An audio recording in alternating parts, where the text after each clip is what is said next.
요즘 국내 언론에 등장하는 가장 큰 이슈 중에 하나는 강릉 가뭄에 대한 것입니다. 인공지능인 AI에 강릉 가뭄 상황을 물어보자 이렇게 대답하고 있습니다.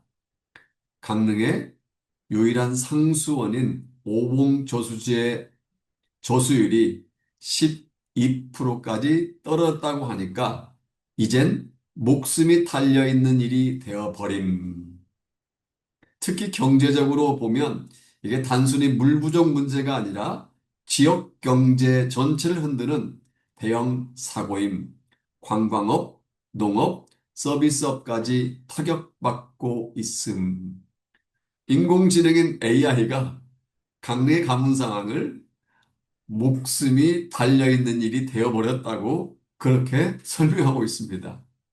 언론 기사에 의하면 정부도 이 상황을 아마 심각하게 보고 있는 것 같습니다. 그래 대통령과 뭐 장관, 도지사들이 총체적인 대응에 나서기도 했습니다.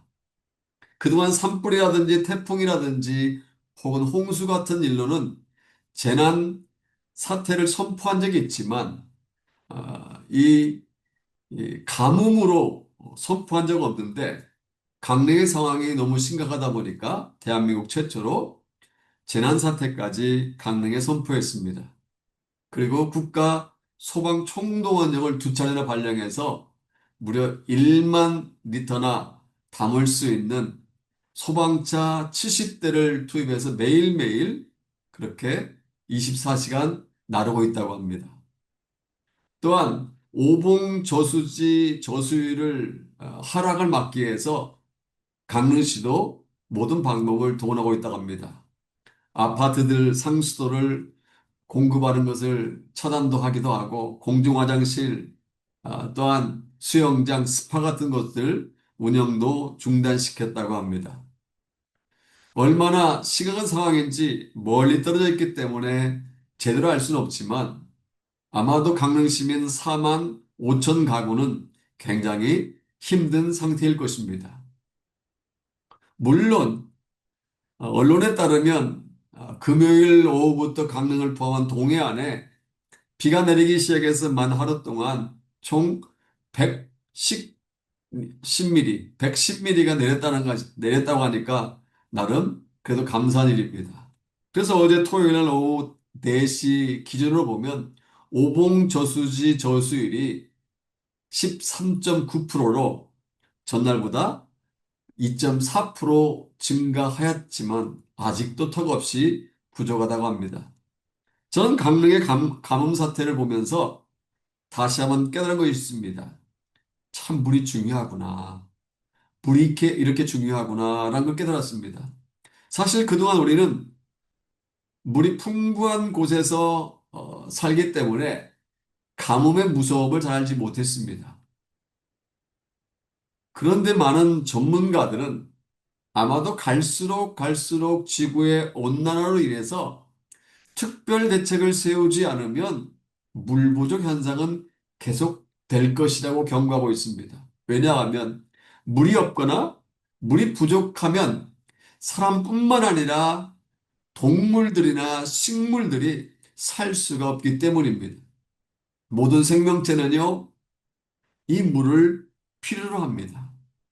물은요, 우리 삶에서 가장 필요한 요소 중에 하나라고 할 수 있습니다. 아무리 농사 지을 땅이 많아도 물이 없으면 농사 지을 수 없습니다. 아무리 소와 양들을 많이 소유하고 있다 할지라도 물이 없으면 소와 양들은 다 죽게 되어 있습니다. 아무리 많은 돈을 들여 인류 호텔을 지어놓고 아무리 멋지게 카페를 차려놓고 아무리 맛있는 음식을 만들어 놓았다 할지라도 물이 없으면 관광객의 발걸음은 끊어지게 되어 있습니다. 아무리 돈을 많이 쌓아놓고 있다 할지라도 물이 없으면 그곳에서 살 수 없기 때문에 다른 지역으로 떠날 수밖에 없습니다. 반대로 아무리 죽어 있는 땅이라 할지라도 물이 들어가면요, 황무지가 옥토로 바뀌어지게 되어 있습니다. 먼지만 풀썩풀썩 나는 땅이라 할지라도 물이 공급되기만 하면 초원으로 변화될 수 있고 생명도 살 수 있게 됩니다. 우리가 사는 곳에서는 물이 흔하기 때문에 수도꼭지만 들면 물이 콸콸 쏟아져서 물의 소중함을 알지 못하지만 이라크나 이스라엘이나 사우디아라비아 같은 사막지대, 광야지대에서는 물이 생수가 되고 물이 생명수가 됩니다. 물이 없으면 공장을 돌릴 수 없고 농사도 지을 수 없고 기본적인 삶조차 영위할 수 없습니다. 물은요, 개인이 살 수 있고 가정이 살 수 있고 나라와 민족이 살 수 있는 생수가 되는 것입니다. 오늘 본문, 우리가 읽은 본문에도 이 생수에 대한 말씀이 기록되어 있습니다. 저는 오늘 본문을 가지고 생수는 흘러가야 합니다. 란 제목으로 함께 은혜를 나눌까 합니다. 이 말씀은요, 지금으로부터 2600여 년 전 이스라엘 백성들을 향한 하나님의 말씀입니다. 그들이 하나님을 섬기지 않고 우상을 섬김으로 말미암아 하나님을 배신하자 그들은 하나님으로부터 버림받습니다. 그래서 우리가 계속적으로 살펴보고 있는 것처럼 그는 바벨론으로 포로로 끌려가 버렸습니다. 이러한 사건을 배경으로 오늘 말씀이 기록되어 있습니다. 바벨론에 포로로 끌려간 이스라엘 백성들에게 이 말씀을 주시는데 그 포로 중에 에스겔이라는 유명한 선지자가 있었습니다. 그가 기도하는 중에 하나님의 성령께서 임하여 환상을 보여주셨는데 그 환상을 통해서 물에 대해서 좀 더 구체적으로 말하면 생명과 같은 생수에 대해서 상세하게 말씀하고 있습니다. 그러니까 이 오늘 본문 말씀은요, 실제로 있었던 것이 아니라 에스겔에게 환상을 보여준 것을 가지고 기록해 놓은 말씀인 것입니다. 그렇다면 생수는 어디에서 나올까요? 생수의 근원은 어디일까요? 눈에 보이는 강물들과 달리 생명을 살리는 생수는 아무 곳에서나 얻을 수 있는 것이 아닙니다. 오늘 본문에 보면 생수를 어디에서 얻을 수 있는지 알 수 있습니다. 다 같이 1절 말씀 함께 볼까요? 같이 읽겠습니다. 그가 나를 데리고 성전문에 이르시니 성전의 앞면이 동쪽을 하였는데 그 문지방 밑에서 물이 나와 동쪽으로 흐르다가 성전 오른쪽 제단 남쪽으로 흘러내리더라. 여기에서 성전이란 1차적으로 문자적으로 말하면 예루살렘 성전을 의미합니다. 그 예루살렘 성전으로부터 생수의 강이 시작이 되었다는 것입니다. 그런데요, 예루살렘 지역에는 조그만 기드론 시내는 있을지언정 큰 강은 없습니다. 실제로 가보신 분들은 아시지만 예루살렘 평균 해발 고도는 660m 정도밖에 되지 않습니다. 물론 일부 지역은 700m를 넘기도 하지만 굉장히 높은 지역에 위치하고 있습니다. 따라서 고원지대이기 때문에 높은 지역에 위치하고 있기 때문에 강이 존재할 수 없습니다. 하늘에서 내리는 비를 저장해서 그것을 사용할 수는 있겠지만 예루살렘 도시 자체에는 어떠한 강도 있을 수가 없습니다. 따라서 1절에 언급된 성전이란 눈에 보이는 예루살렘 성전을 의미하는 것은 아닙니다. 문자적으로 성전은 예루살렘 성전을 지칭하지만 좀 더 깊은 의미가 있습니다. 그러면 생수가 나오는 성전이란 어떤 것을 의미할까요? 요한복음 7장 38절에 보면 예수께서 그 질문에 답을 말씀하고 있습니다. 나를 믿는 자는 성경의 이름과 같이 그 배에서 생수의 강이 흘러 나오리라. 예수 그리스도로부터 생수의 강이 흘러 나온다는 걸 알 수 있습니다. 좀 더 정확히 말하면 예수 그리스도의 십자가 때문에 생수가 흘러 나온다는 것입니다. 어떻게 이런 사실을 알 수 있습니까? 본문 1절 하반절에 제단이라는 단어를 통해서 찾을 수 있습니다. 제단 남편으로 흘러내리더라. 여러분, 제단이 무엇하는 곳입니까? 제사 지내는 곳입니다. 예수 그리스도께서 친히 제물이 되어 주셔서 갈보리 산 위에서 인류를 위해 못 박혀 죽으신 십자가가 바로 제단입니다.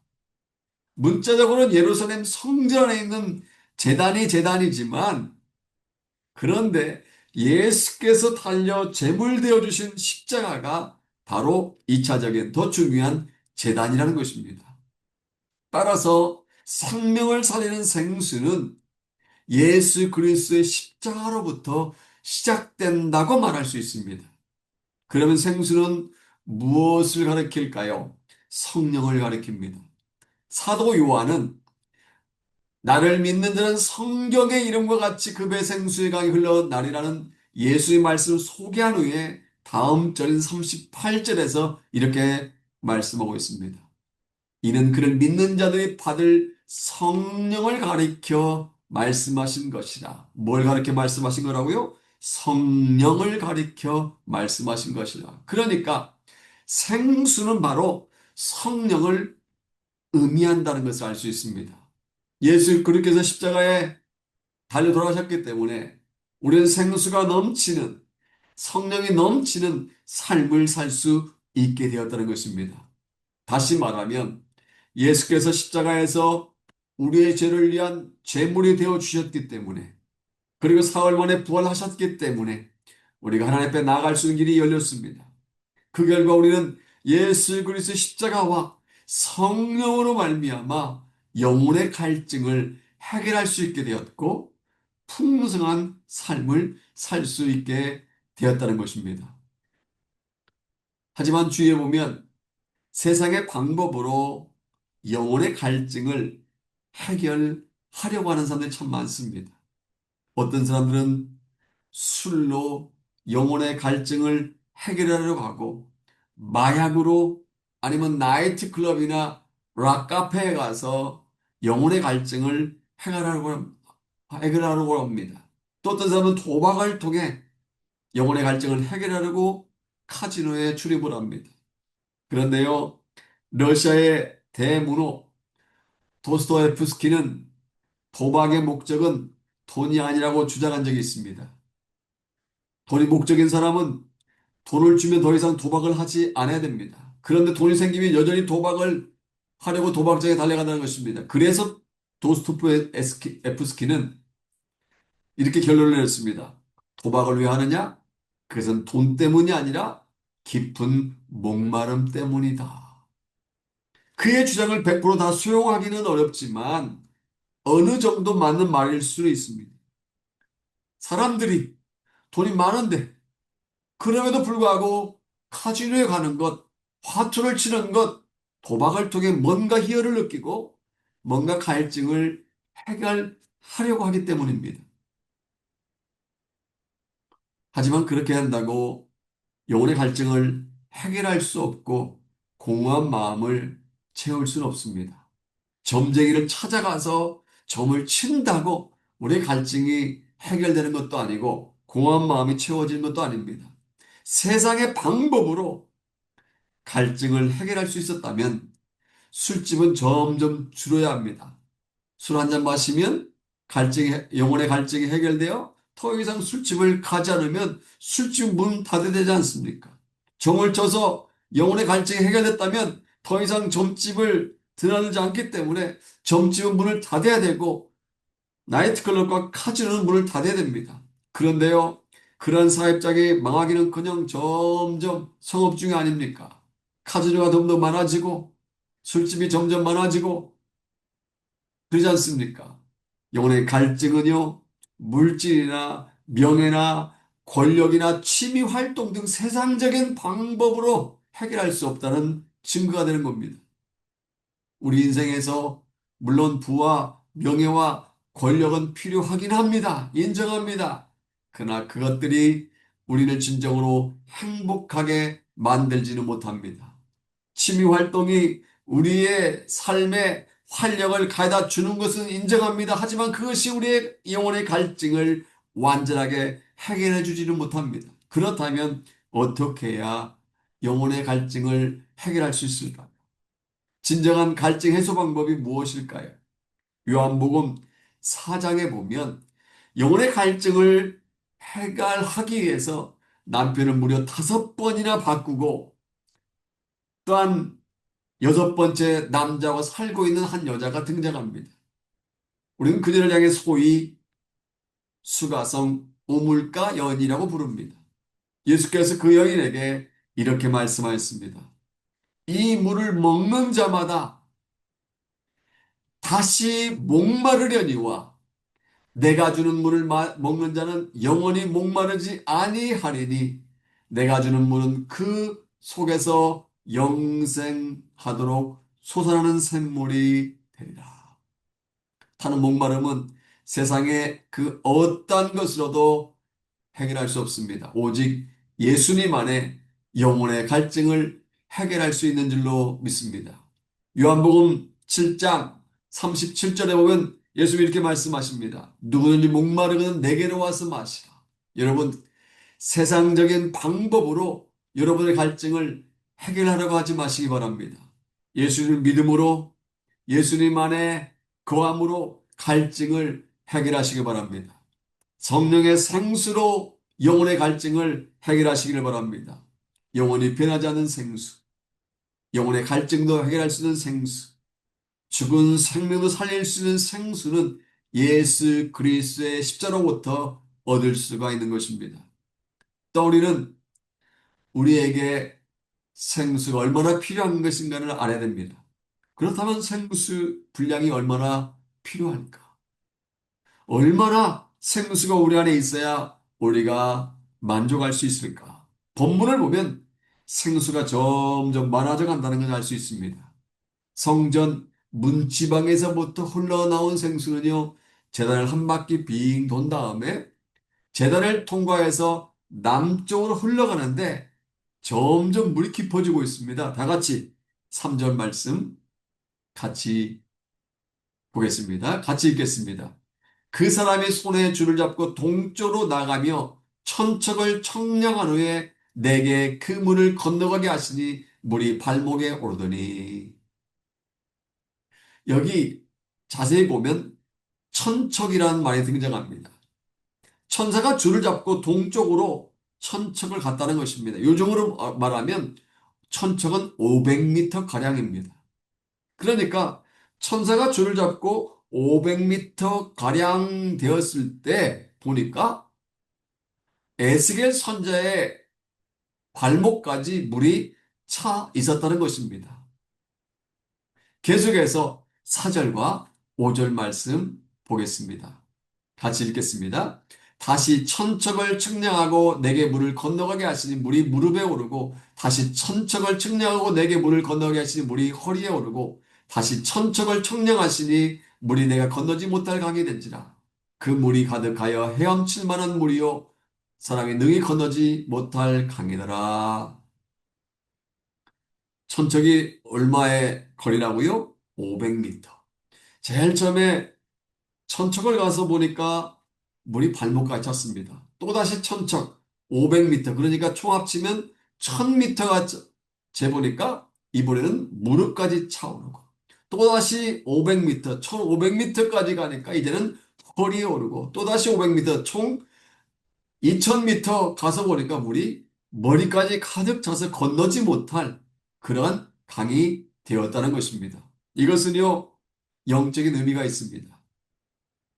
성전에서부터 시작된 생수가 우리의 발목만 찰랑찰랑찰랑 살짝 적시는 것이 아니라 우리가 헤엄쳐야만 겨우 건널까 말까 할 정도로 풍성하게 되었다는 것입니다.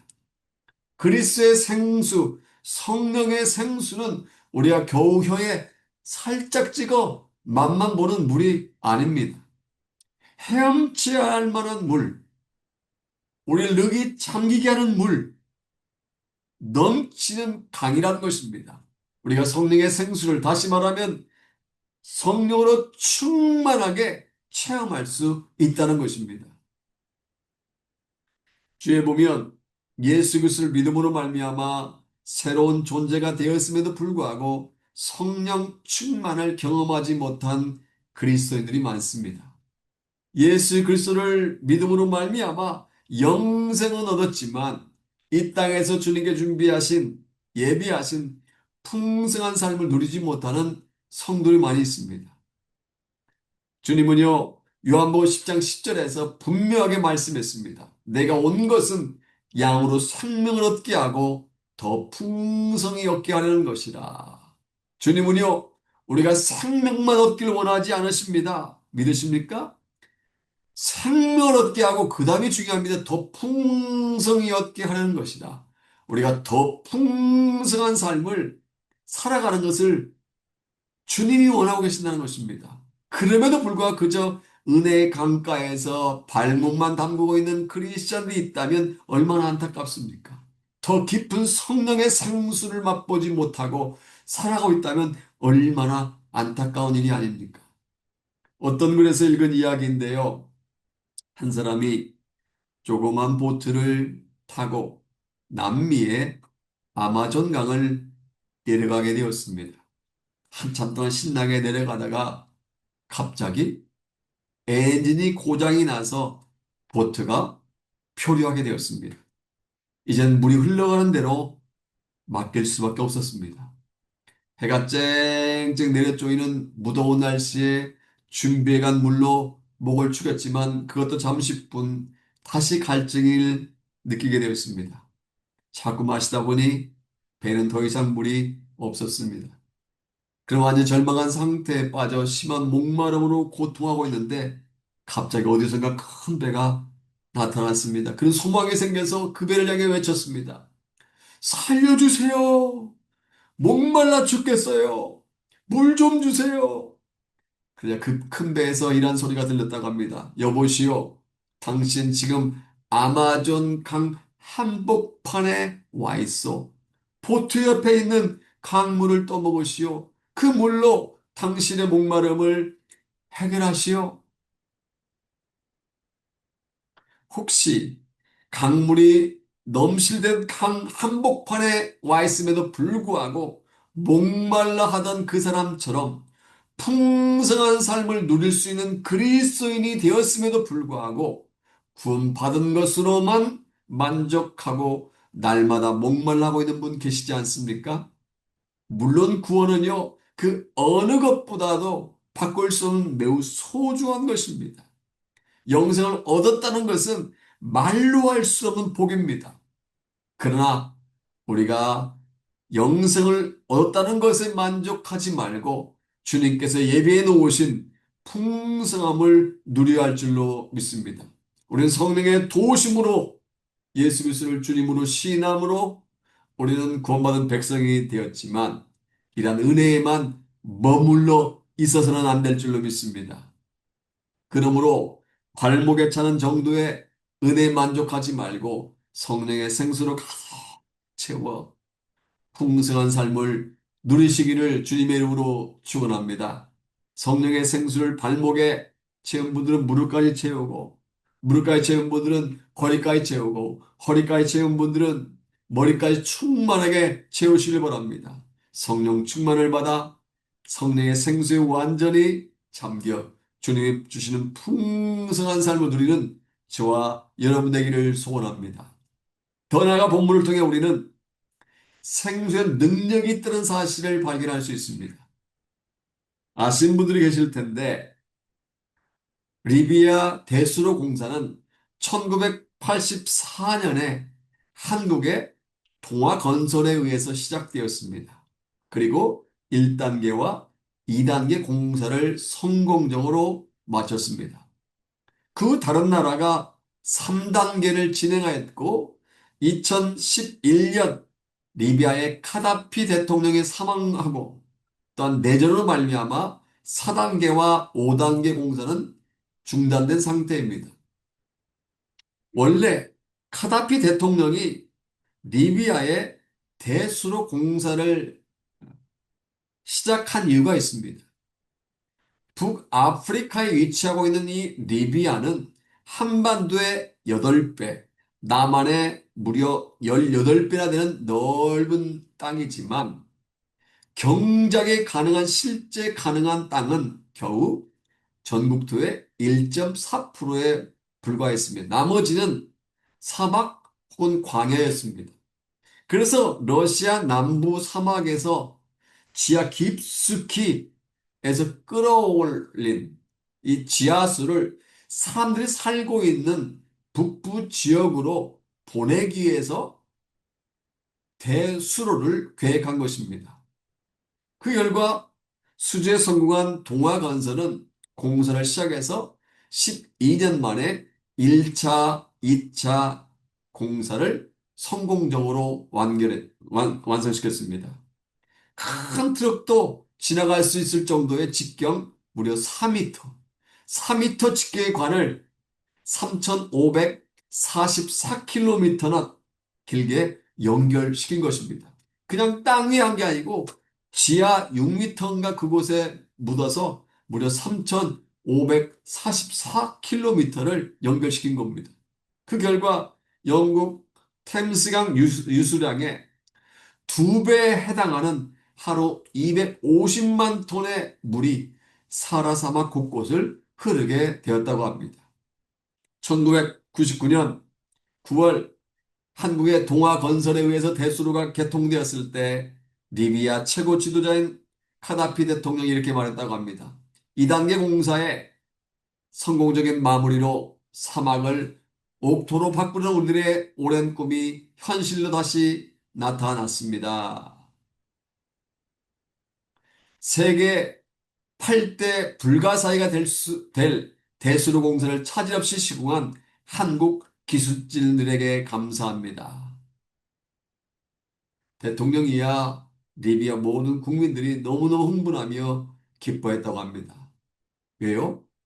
사막의 황폐한 땅이 녹색의 기름진 땅으로 바뀌어지게 될 것을 꿈꾸었기 때문입니다. 풀 한 폭이 나무로 살 수 없는 땅이 각종 과실나무가 자라서 그 잎이 시들지 아니하고 실과가 끊어지지 않는 땅으로 변할 것을 기대했기 때문입니다. 여러분, 리비아 대수를 통해서 흘러나오는 물도 사막을 옥토로 바꾸는데 하물며 하늘의 생수, 성령의 생수의 능력이 없겠습니까? 생수에는 능력이 있습니다. 무슨 능력이 있을까요? 오늘 본문은 세 가지로 말씀하고 있습니다. 첫째로 생수에는 죽은 생명을 다시 살리는 힘이 있다는 것을 알 수 있습니다.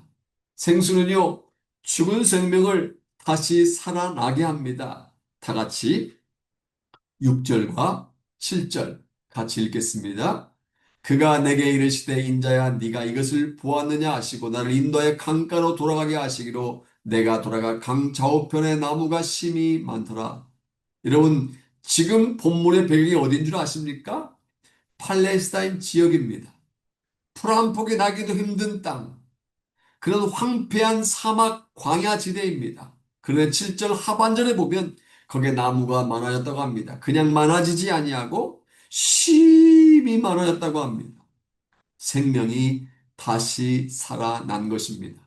이것은요, 예수 그리스도를 통해서 죽은 자가 다시 살아날 것을 가리킵니다.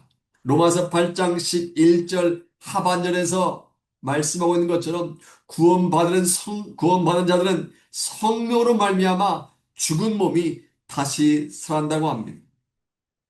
21세기 의료기술이 죽은 영혼을 살리는 것이 아니라 과학이 죽은 영혼을 살리는 것이 아니라 성령의 생수가 임할 때 다시 살아난다는 것입니다. 그렇습니다. 성령의 생수에는 죽은 자를 다시 살리는 능력이 있는 줄로 믿습니다. 성령의 생수가 임할 때 죄로 말미암아 죽어가는 심령들이 다시 살아나게 되는 줄로 믿습니다. 두 번째로 생수에는요 깨끗하게 하는 힘이 있습니다. 생수는 죽은 생명을 다시 살려낼 뿐만 아니라 완벽하고 깨끗하게 고쳐내는 힘이 있습니다. 다 같이 8절 볼까요? 같이 8절 읽겠습니다. 그가 내게 이르시되 이 물이 동쪽으로 향하여 흘러 아라바로 내려가서 바다에 이르르니 이 흘러내리는 물로 그 바다의 물이 되살아나리라. 흘러내리는 생수로 인하여 죽어있는 바다, 아무 생물도 살지 않는 바다가 다시 소성함을 얻는다고 합니다. 영어로 힐링, 치료함을 받는다는 것입니다. 하나님의 성전에서 흘러나오기 시작한 생수가 큰 강을 이루어 저먼 발목, 그다음 무릎, 허리, 머리까지 가득 찬 큰 강이 되어서 그 물이 흘러는 곳마다 치료가 되었다는 것입니다. 구절에 보면 무엇이 치료되었는지 알 수 있습니다. 이 강물이 이르는 곳마다 번성하는 모든 생물이 살고 또 고기가 심히 많으리니 이 물이 흘러가므로 바닷물이 대살아나겠고 이 강에 이르는 각체의 모든 것이 살 것이며 죽었던 강물이 치료되어서 정상적인 상태가 되면 어떤 일이 납니까? 살아났던 생물이 다시 돌아옵니다. 살아났던 수많은 물고기들이 다시 돌아와 헤엄치게 됩니다. 우리 한국에 보면 오염으로 말미암아 녹조리 현상이 일어났다. 또 오염으로 말미암아 수십만 마리 고깃대가 죽었다. 뭐 이런 말이 있지 않습니까? 그러다가 물이 깨끗하게 되면 뭐 2급수가 되었다, 3급수가 되었다, 1급수가 되었다. 그러면서 뭐 수달이 돌아왔더니 붕어가 있다느니 뭐가 생겼다느니 하지 않습니까? 왜요? 물이 살아났기 때문입니다. 물이 깨끗해졌기 때문입니다. 10절도 보면 또 중요한 말씀이 나옵니다. 같이 10절 같이 보겠습니다. 또 이 강가에 어부가 설 것이니 엔게디에서부터 에네클라임까지 그물 치는 곳이 될 것이라. 그 고기가 각기 종류를 따라 큰 바다의 고기같이 심이 많으려니와 여기 에네클라임이라는 곳은 요단강에서 흘러내려오는 물이 사해 들어오는 처음 지점을 말합니다. 어, 성지순례 하신 분들은 아마 이해하기 쉽고 성경 공부하신 분들은 이해하기 쉬울 텐데요. 이스라엘은 북쪽에 갈릴리 호수가 있고 그 다음에 위에서부터 아래로 요단강이 흘러 내립니다. 그 다음에 밑에는 사해 바다가 있습니다. 갈릴리 호수, 요단강이 흐르고 밑에 사해 바다가 있습니다. 요단강에서 사해 바다로 사해로 들어가는 마지막 이 끝 지점이 바로 엔의 글라임입니다. 그리고 엔게리는 사해 중간 지점에 위치하고 있는데 사실상 사해는 엔게리에서 끝이 나고 더 하류에는 소금골짜기라고 불리워지는 폭이 급격하게 줄어지는 마치 무슨 소꼬리 모양으로 휘어집니다. 그러니까 사해 바다, 사해의 최북단인 엔의 글레임에서부터 엔게리까지 전 지역에 각종 물고기들이 종류를 따라 엄청나게 생겨난다는 것입니다.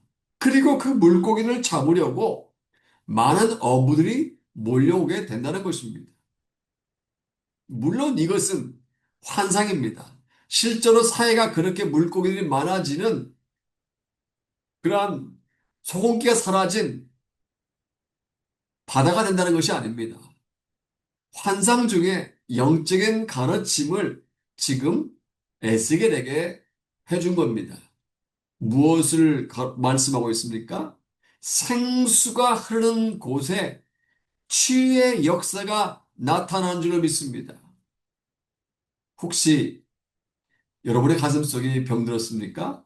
가정이 병들었습니까? 생활이 병들었습니까? 인간관계가 병들었습니까? 성령의 생수가 들어가면 하나님의 능력과 기적으로 치료받을 수 있는 줄로 믿습니다. 성령의 생수는 치료하는 강물이기 때문입니다.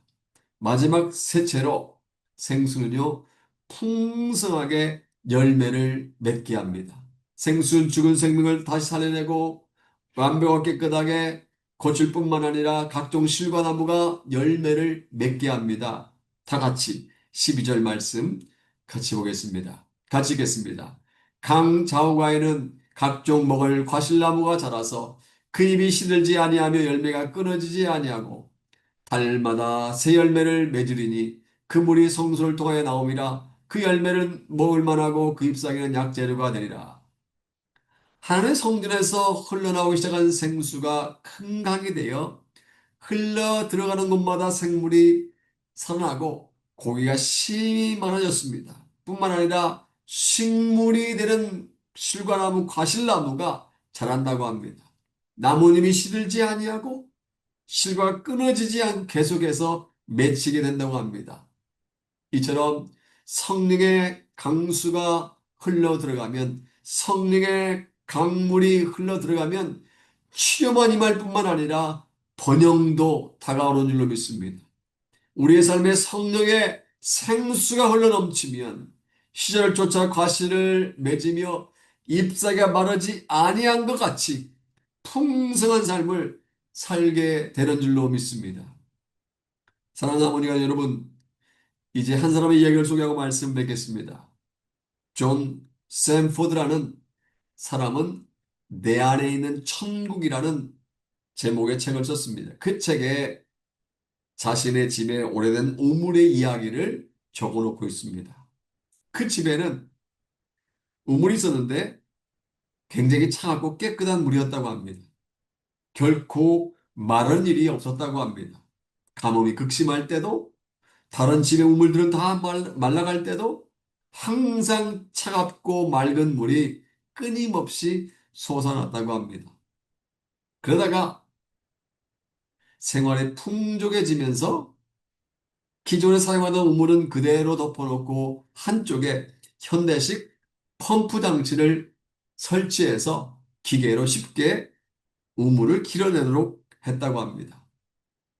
그러던 어느 날 갑자기 뚜껑을 덮어놓은 우물이 궁금해졌다고 합니다. 그래서 뚜껑을 덮어놓은 그 우물을 열어보니 차갑고 깊은 물을 보려고 생각했던 그 기대가 완전히 무너졌습니다. 우물이 완전히 말라 있었기 때문입니다. 샘포드는 어떻게 된 일인지 알아보려고 우물에 대해서 연구하기 시작한 결과 그는 이렇게 결론을 맺습니다.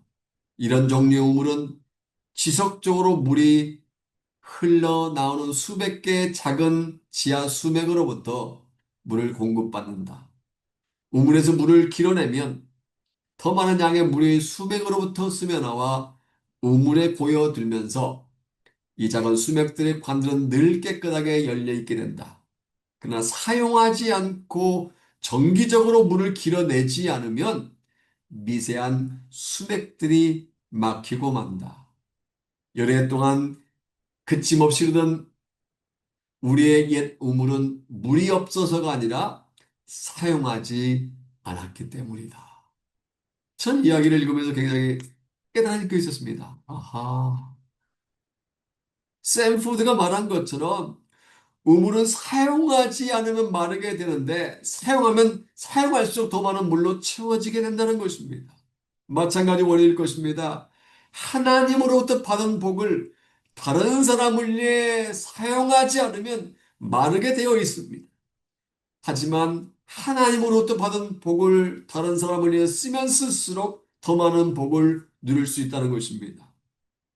죽은 생명을 다시 살리는 힘이 있고 깨끗하게 하는 힘이 있고 풍성하게 열매를 맺게 하는 성령의 생수를 할지라도 그 성령의 생수를 사용하지 않으면 점점 줄어들게 되어 마르게 된다는 것입니다. 물이 흐르지 않으면 악취가 나서 서서히 죽어가는 것처럼 우리 안에 계시는 성령의 생수를 계속해서 우리가 활용하지 않으면, 세상에 흘려보내지 않으면 우리 영혼 서서히 말라가게 된다는 것입니다. 반대로 물이 흐르게 되면 썩지 않고 신선한 상태를 유지할 수 있는 것처럼 성령의 생수를 사용할 때, 성령의 생수를 계속적으로 세상으로 흘려보낼 때 우리의 영혼은 건강하게 유지될 수 있다는 것입니다. 혹시 이 자리에 물이 흐르지 않는 팔레스타인 사막처럼 바싹 마른 심령으로 앉아 있는 분 계시지 않습니까? 죽은 사해처럼 심령이 팔팔하지 못하고 죽어가고 있는 분 계시지 않습니까? 그런 분들에게 살 수 있는 길이 있습니다. 영혼의 갈증을 해결할 수 있는 길이 있습니다. 예수님을 통해서 가능합니다. 첫 번째는 예수 그리스도를 믿음으로 말미암아 생명의 생수를 받아들이면 생명이 살아납니다. 본문에 보면 성령의 생수 흐르는 곳마다 생명이 살아났고요. 치료가 임했고 풍성한 번영이 주어졌습니다. 마찬가지로 예수 그리스도를 믿음으로 말미암아 이런 축복과 은혜를 경험할 수 있는 것입니다. 이미 예수 그리스도를 자신의 구세주와 주인으로 모셔드린 그리스도인이라고 한다면 생수의 강에 발목만 들여놓지 말고 그 강수에 깊이 잠김으로 말미암아 풍성한 은혜를 누리시기를 바랍니다. 그리고 풍성한 은혜를 누린 것으로만 만족하지 말고 사해와 같이 죽어있는 곳을 살리는 영적인 의사들이 되시기를 바랍니다. 더 나아가 성령의 생수로 충만케 될 뿐만 아니라 밖으로 계속해서 흘러보냄으로 주하는 세상을 살리는 저와 여러분 되시기를 주님의 이름으로 축복합니다.